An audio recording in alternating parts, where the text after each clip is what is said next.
Hey everyone, it's Ellen, and I'm going to do a video here with regards to charging. I recently received a request to basically explain it, and honestly, it was really hard for me to find a lot of information on it. I'm kind of under the impression that charging is one of those things that I just kind of know how to do, but I'll explain sort of my theories behind it, and I'll show you some stuff that I have charging and why I charge in the way I do. So first off, what charging is, at least as far as I define it, is the act of putting energy into something. Now, it doesn't have to be a direct act, it could be an indirect act. But you can also charge things directly. So, for example, if you're going to make moon water, want to make solar water, to make those, you just take the bowl of water and you put it out in the moonlight or the sunlight, and it gets imbued with that energy. Like for example, when I'm cooking, I will frequently put healing energy into my spices when I'm cooking. And so to do that, I just kind of focus the energy into my hands, and I just think, this is going to be healing. And I just push that energy in. It's just like filling with intention to charge things. You can also do an energy buildup, which is where when you're doing energy work, exercise that people usually get to do is to feel the energy between their hands, and then they create that into a ball. And what you can do after you've mastered creating it into a little ball is you can actually push that little ball into an object. So for example, if you want to charge a crystal that way, you can. You can also do that with talismans and things like that. Another way to charge that's sort of a hands-off way is to leave something on your altar. When you set up your altar and set up your sacred space, you imbue that area and that space with energy. Personally, I focus a lot of energy onto my altar, in both mundane energy and even sexual energy. That's part of the reason why one of my altars is in my bedroom, is so you can focus that energy onto there. And it can be very, very powerful.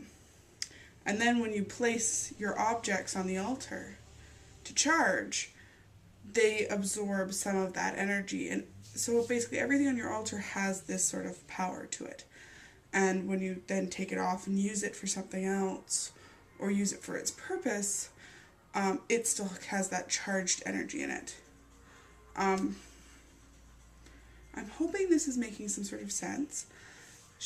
I was asked to show physically how to do it, and it is something that is very hard to show physically. Energy work is very hard to see physically.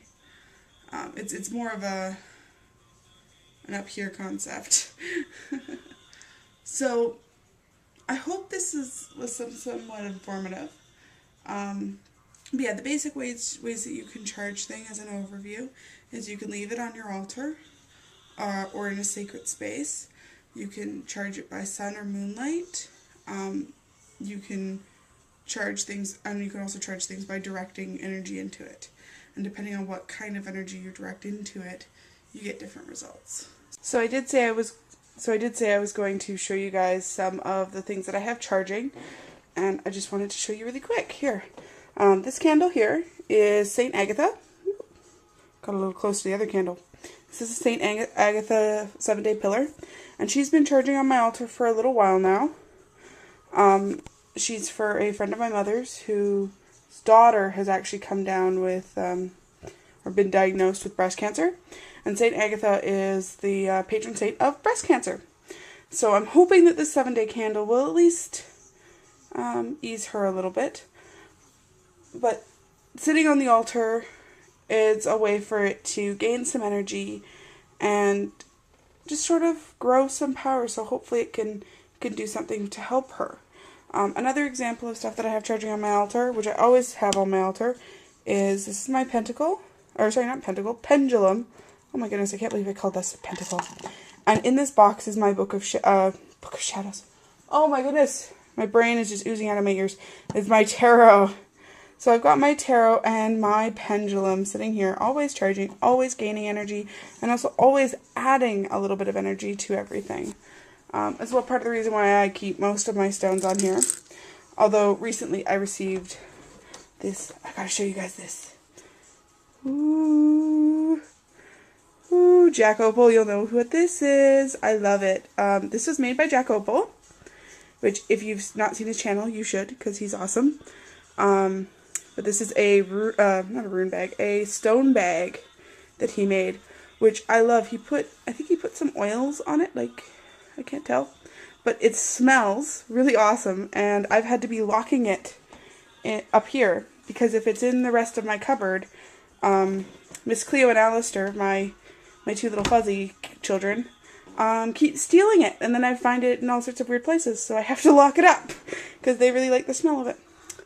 But that's an example. Like, here's a talisman stone. So I can't tell if, I think it's that way, is the rune. Yeah, that way. But there's a talisman stone that sits in here to charge and stuff like that. So that is sort of one of the physical ways to charge things, to leave something on your altar with intent.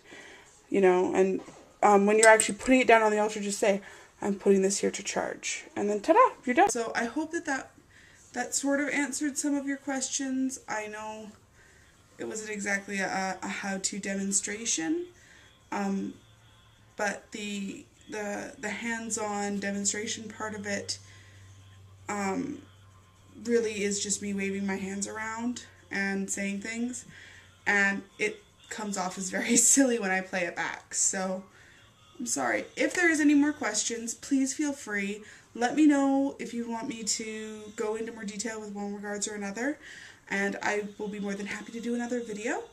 And with regards to other videos on my big list of stuff, I plan on doing some more work on my Book of Shadows soon, so I will be posting pictures of that up for you guys too. Or video, maybe some little crafty tutorials, we'll see. Anyway, please feel free to PM me or leave a comment, thumbs up, subscribe, all those wonderful things. I love to hear your feedback. Bye.